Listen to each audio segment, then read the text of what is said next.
Photography ایک تو time اس میں کم آپ کا لگتا ہے, اتنا ٹائم کنزیومنگ نہیں ہے, اس میں چیزیں کم سیکھنے کو ملتی ہیں as compared to film making and videography which is a very broad field.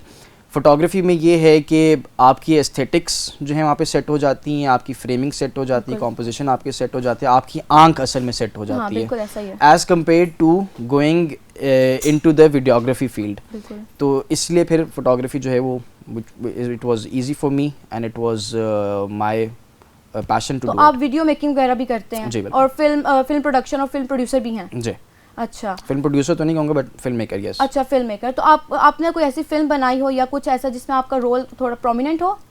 جی, میں جب ماسٹرز اپنا کر رہا تھا تو وی میڈ اب چھوٹا سا گروپ تھا آف فرینڈس تھا ہمارا, جس میں ہم لوگوں نے ایک پلیٹ فارم بنایا جس کا نام ہے شارٹیز پکچرز کے نام سے. تو اس میں ہمارا مقصد یہی تھا کہ ہم ہر مہینے یا ہر 2 ہفتے بعد 1 یا 2 شارٹ فلمس بنائیں گے, جس کو ہم نے اتنا اچھا پرسو نہیں کیا, لیکن اس میں یہ ہے کہ ہم نے وی میڈ اراؤنڈ 3 اور 4 شارٹ فلمس, جس میں سے ایک جو ہے وہ انٹرنیشنل ایوارڈ بھی جیتی ہے اور نیشنل ایوارڈ بھی جیتی ہے. اٹس کالڈ المیہ. تو وہ ہماری ایک سکسیزفل اسٹوری رہی ہے. ابھی بھی جو ہے ہم لوگ ریلیز کر رہے ہیں, اٹس کالڈ 6 PM. وہ میرے خیال سے 1-2 ہفتے میں جو ہے نا. اچھا, تو اس کا تھوڑا سا بیک گراؤنڈ مطلب بتائیں, وہ کس بارے میں 6 PM؟ 6 PM is about revenge. ٹھیک ہے, ریونج فرام دا سوسائٹی. جب آپ کو اپنا حق نہیں ملتا, جب آپ کو حق مارا جاتا ہے اور ایسے لوگ آپ کا حق مارتے ہیں جن کا آپ کچھ کر نہیں سکتے. بالکل ایسا ہے. ٹھیک ہے, تو سوسائٹی کو اس میں ہم نے ٹارگیٹ کیا ہوا ہے, ہم نے پولیٹیشنس کو ٹارگیٹ کیا ہوا ہے اس میں, اور جتنے بھی ہمارے نارمز اینڈ کلچر سے ہٹ کے جو ہم چیزیں کہہ رہے ہیں اس کو ہم نے ٹارگیٹ کیا. So it's basically about revenge. لیکن جو ہمارا المیہ ہے, المیہ is a very different concept and different in a way کہ ہم لوگ ہمیشہ اس میں یہ ہے کہ ہم نے عورت کو ایک تو مظلوم بھی دکھایا ہے اور مرد کو جو ہے نا زیادہ وہ دکھایا گیا وہ ظلم کرتے ہیں, لیکن ہم نے ڈفرینٹ اینگل اس میں یہ نکالا ہے کہ عموماً شادیوں کے بعد شادیاں اکثر ٹوٹ جاتی ہیں اس بات پہ کہ there is this dilemma and there is this tag that a woman carries which is known as impotency. کہ عورت جو ہے وہ بانجھ ہے, عورت جو ہے وہ بانجھ ہے, اگر بچے نہیں پیدا ہو رہے تو عورت میں کوئی مسئلہ ہو سکتا ہے. تو ہماری سوسائٹی ہمیشہ اس چیز کے اوپر فوکس کرتی ہے. سو what we focused upon was کہ نہیں, صرف عورت نہیں ہو سکتی, یہاں پہ مرد بھی ہو سکتا ہے. تو that is what we focused on, اور کیونکہ یہ ڈفرینٹ تھا اس لیے جو ہے نا ہمارے پھر فلم جو ہے وہ جیتی ہے. بالکل ایک ڈفرینٹ کانسیپٹ ہے. مطلب اگر کوئی بھی اس طرح کا پوائنٹ نہیں اٹھاتا, مطلب ہر کوئی شیم فیل کرتا ہے کہ ہم یہ کیوں پوائنٹ اٹھائیں, لیکن بہت اچھی بات ہے آپ نے یہ پوائنٹ اٹھایا, اور ایک یہ نا پوائنٹ اٹھانا بھی چاہیے تھا. اچھا, تو ایز اے اسٹوڈنٹ آپ کی کیا اسٹرگل تھی, آپ تھوڑا سا ہمیں اس بارے میں واقف کرائیں. ایز اے اسٹوڈنٹ تو آئی تھنک ہے اسٹوڈنٹ کی کوئی نہ کوئی اسٹرگل ہوتی رہتی ہے, اور اسٹرگل جو ہے وہ زندگی کا حصہ ہے, اور ایسا کوئی پوائنٹ نہیں آپ کی لائف میں جس میں آپ کہو کہ میں اب اسٹرگل نہیں کر رہا. ایز اے اسٹوڈنٹ اسٹرگلز وہی تھے جو نارملی ہر اسٹوڈنٹ کو ہوتے. Number 1 struggle that I had to face was finances, جو کہ میجورٹی آف اسٹوڈنٹس کرتے ہیں. مجھے کوئی سنگل آؤٹ کرنا مطلب میں نہیں سمجھتا کہ مطلب میں ہی تھا صرف. بہت سارے ایسے اسٹوڈنٹس ابھی بھی موجود ہیں جو فائنینشلی بہت انسٹیبل رہتے ہیں, ان کو فائنینسز بہت تنگ کرتی ہیں. بٹ میرا میجر اسٹرگل یہ تھا کہ I needed to come out of that struggle phase. I need to come out from that financial issue جو تھا. اس کو نکالنے کے لیے پھر میں نے اور زیادہ محنت کی. میں نے مختلف ایونیوز اپنے لیے خود پیدا کیے. میں نے چھوٹے موٹے بزنس اسٹارٹ کیے, چھوٹے موٹے پروجیکٹس کیے, جس کی وجہ سے پھر میں بہت سیکھنے کو ملا, اور پھر میں اس مقام پر پہنچا ہوں, جو کہ اتنا بڑا مقام نہیں ہے لیکن بالکل نہیں مطلب بہت بڑا مقام ہے. ایک ویڈیو میکر, ایک فلم میکر, مطلب یا فلم پروڈیوسر بہت بڑی بات ہوتی ہے. اچھا, تو آپ کو کیا لگتا ہے کہ آپ کی زندگی میں کوئی ایسا واقعہ ہوا جس نے آپ کو تھوڑا سا ہچکچا کے یا تھوڑا ڈرا کے رکھ دیا ہو کہ نہیں, مطلب as a in a career کچھ بھی ایسا ہوا ہو؟ ایسا ہوا تھا آئی تھنک بیک ان 2017 یا 18 تھا. اس میں ہمارے پاس ایک پروجیکٹ تھا, ہم نے آرمی کے ساتھ جانا تھا, پاکستان آرمی کے ساتھ جانا تھا اور ایگزائی ایجنسی میں نا. اس وقت جو ہے یہ بہت ایشوز چلتے تھے طالبان کے, بہت عروج پہ تھا یہ. تو وہاں پہ ہمارا جو پروجیکٹ تھا وہ یہ تھا کہ ہم نے ایک تو ان کی جو لائف ہے اس کو کیپچر کرنا تھا, اس کی ڈاکیومنٹ بنانا, اس کو ڈاکیومنٹ کرنا تھا, اور اس میں ان کی ڈیلی اسٹرگل کیا تھی, انہی کے ساتھ اٹھنا بیٹھنا, کھانا پینا, جیسے وہ سو رہے ہیں انہی کے ساتھ ہی, انہی کا کھانا وغیرہ کھانا, واش رومز انہی کی طرح, اور ٹھنڈ بہت تھی وہاں پہ. تو ہوا کیا کہ ایک دن ہم صبح اٹھے تو ہمیں وہاں پہ جو لیفٹنٹ کمانڈر تھے, لیفٹنٹ کرنل تھے, انہوں نے ہمیں کہا کہ آپ نے ہمارے ساتھ جانا ہے, ہم نے ایک جو ہے نا ریڈ کرنی ہے. تو ہم ان کے ہی وہی جو ڈالے وغیرہ ہوتے ہیں ان کے ساتھ ہم لوگ بیٹھ گئے اور ہم لوگ چلے گئے. اب ایک ایسا تھا کہ ایک پہاڑ کے نیچے پہنچ کے نا وہ پہاڑ کو سر کر کے نا دوسری جگہ جانا تھا. تو جب ہم اس کے نیچے پہنچے تو وہاں پہ ہمیں کال آئی کہ نہیں آگے کیمرہ مین کو نہیں بھیجنا کیونکہ آگے خطرہ زیادہ ہے, تو ان کو یہیں سے جو ہے نا واپس بھیج دو. اب جہاں سے ہم لوگ نیچے پہنچے تو وہاں سے ہم لوگ واپس جا رہے تھے تو ہم نے سوچا کہ ہم لوگ کہیں بیچ میں رک کے نا ایک نہر سی جا رہی تھی.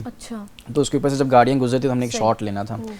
تو ایک جگہ پہ جو ہے نا میرا ساتھی جو تھا وہ لیٹا ہوا تھا, اور جس جگہ پہ وہ لیٹ کے وہ شاٹ لے رہا تھا اس نے شاٹ لے لیا. اس کے اگلے دن ہم لوگ واپس آئے تو ہمیں کرنل صاحب کی کال آئی کہ کہتے ہیں کہ بیٹا جہاں پر آپ اس دن لیٹے ہوئے تھے نا تو وہیں پہ ایک آئی ڈی پھٹی ہے, اور یہ کہتے ہیں آپ سے کوئی 2-3 جو ہے نا میٹر کے ڈسٹینس پہ تھی وہ, اور اللہ نے آپ کو بچا لیا. تو اس دن کے بعد سے جو ہے نا پھر ہم لوگ تھوڑا کہتے ہیں کہ یار ایک تو اللہ نے بچا لی, اوپر سے جو ہے نا اٹس اے گڈ ایکسپیرینس کہ ہم نے جو ہے نا اس طرح کے ایک ہارڈ ایریا میں جا کے وہ کیا تھا. تو سیکھنے کو کافی ملا تھا, ریزیلینس سمجھ آئی تھی, انڈیورنس سمجھ آئی تھی, اپنی ایجلٹی سمجھ آئی تھی کہ ہم لوگ کس طرح سے جو ہے مختلف اور مشکل سچویشنز میں جو ہے شوٹ کر سکتے ہیں یا نہیں کر سکتے. اپنی قابلیت وہاں پہ آپ کی پش, کیونکہ آپ ایکسٹریم پہ چلے جاتے ہو تو آپ کی ایکسٹریمٹیز کو جو ہے نا وہ ٹیسٹ کرنے کے لیے بہت امپورٹنٹ تھا وہ. اچھا, آپ کو آپ کی لائف میں آپ کو کس سے زیادہ انسپائر کیا جس سے آپ انسپائر ہو کہ ہاں آپ کو کلک کیا ہو کہ ہاں اس کو مطلب یہ میری انسپریشن ہے؟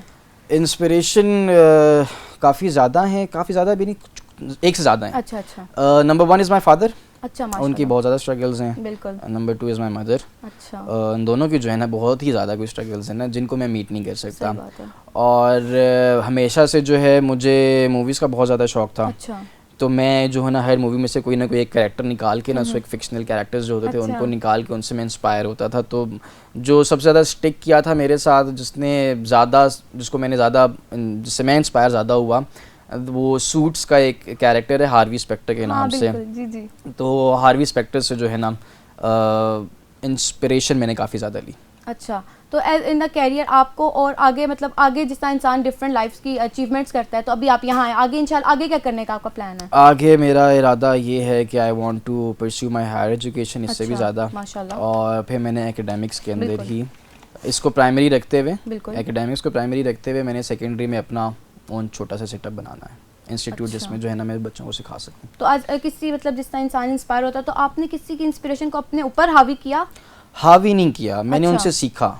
میں نے یہ دیکھا کہ فلاں بندہ جو ہے وہ ایسی سچویشن میں کیا کرتا, ٹھیک ہے, وہ کس طرح کے ڈیسیجنز لیتا, کیا چیز اس کو کرتا, کیا چیز نہ کرتا, کسی پوزیشن میں اگر وہ اسٹک ہو جاتا تو کس طرح سے اس کو اپنے آپ کو پل آؤٹ کرتا. تو میں نے سیکھا ان سے, لیکن اپنے اوپر حاوی نہیں ہوتے کہ میں نے وہی چیز کرنی ہے, بس وہی بننا ہے. کبھی کبھار ایسا ہوتا ہے کہ جن لوگوں سے آپ انسپائر ہوتے ہو اٹس ناٹ نیسیسری کہ آپ ان کے ہر چیز کو فالو کرو. ہاں ایسا بالکل. You can follow one trait of their personality, one trait of their character. تو اس سے جو ہے نا میں نے اپنے اوپر اس کو حاوی نہیں ہونے دیا. اچھا, تو اگر آپ ہم فوٹوگرافی کی طرف دیکھیں تو آپ کا انٹرسٹ جیسا تھوڑا بہت ایسا آپ ہے, تھوڑا بہت انٹرسٹ آپ کا ہوگا اور ہے بھی, تو مطلب آپ نے اس کو کس طریقے سے کیا, یا آپ کیا کہتے ہیں کہ ایک انسان اگر ایک کیمرے کے پیچھے پکچر لے رہا ہے تو اس کو کیا چیز کیپچر کرنی چاہیے اور کیا زیادہ انسپائر کرتا ہے کیپچر کرنے میں جو ایک عام انسان نہیں کر سکتا؟ دیکھیں, کیمرے کے پیچھے جو بندہ ہوتا ہے نا وہ تصویر لینے سے پہلے اس نے دماغ میں اپنی تصویر لے لی ہوتی ہے. تو ہونا یہ چاہیے کہ whoever is behind the camera, اس کو تصویر لینے سے پہلے جو ہے نا سمجھ آ جانی چاہیے, یا اس کو اتنی قابلیت اس میں ہو جانی چاہیے, اور یہ آتی پریکٹس سے. اچھا, یہ آتی ایکسپیرینس سے, پریکٹس سے. ہر کوئی جو ہے وہ انیٹ ایبلٹی اس کے اندر نہیں ہوتی ہے. تو that person needs to know کہ اس تصویر کس چیز کی لے رہا ہے. اچھا بالکل, ٹھیک ہے. اور بیفور ٹیکنگ دیٹ پکچر اس نے ہر انسان کے دماغ میں خاکہ آ جاتا ہے کہ میں نے اتنی تصویر لینی ہے, اس میں یہ آنا چاہیے, اس میں یہ لائٹ ہونی چاہیے, یہ اس کا موڈ ہونا چاہیے, یہ کلر ٹون ہونا چاہیے, یہ فریمنگ اس کی ہونی چاہیے. بٹ دین جب وہ تصویر لیتے کبھی کبھار ویسی چیز نہیں نکلتی. بالکل ایسا ہی ہے. تو انسان جو کیمرے کے پیچھے کھڑا ہوا ہے وہ بھی اتنا ہی ضروری ہے جتنا کیمرہ ضروری ہے. But then again having a very expensive camera, having a very expensive equipment is not the answer. کافی زیادہ لوگوں نے جو ہے بڑے بڑے فوٹوگرافرز نے جو ہے وہ بہت ایک منیمل کیمرہ اکوپمنٹ یوز کر کے بہت اچھی فوٹوگرافی کی ہوئی ہے. اس کی وجہ صرف یہ ہوتی ہے کیونکہ امیجنیشن بہت اچھی ہے. اور امیجنیشن ایک ایسی چیز ہے جو کہ انیٹ ایبلٹی ہے ہر کسی، کیونکہ ہم خواب دیکھتے ہیں. بالکل. Our dreams are our imaginations. بالکل ایسا ہی ہے. تو as long as we can imagine in a very good way. ہم کیا کرتے ہیں، ہمارے اندر نقص یہ ہے کہ ہم لوگ اپنی بہت امیجنیشنز نیگیٹو کر دیتے ہیں. ہاں جی بالکل. ہم لوگ چیزوں میں سے کیڑے نکالتے ہیں، کہتے ہیں کہ یہ برا ہے، نیگیٹیوٹی کے اوپر زیادہ فوکس کرتے ہیں. تو if you focus on the positive things in our life, if you focus on positive aspects of any person, بالکل گیو اور ٹیک، تو اس میں ہمیں بہت اچھی اچھی چیزیں دیکھنے کو ملیں گی. ہماری امیجنیشن بہت اسٹرانگ ہو جائے گی، امیجنیشن ہماری اچھی کلرفل ہو جائے گی. تو it's all about how you train your brain. بالکل ایسے. تو as long as you train your brain in a very good way, تو آپ کی آنکھ ہی پھر وہی دیکھنا شروع کر دیتی جو آپ دکھانا چاہتے ہیں. بالکل صحیح بات ہے. بہت شکریہ آپ کا، آپ نے اتنا وقت نکالا ہمارے لیے اور یہاں آئے آپ. بہت بہت شکریہ آپ کا.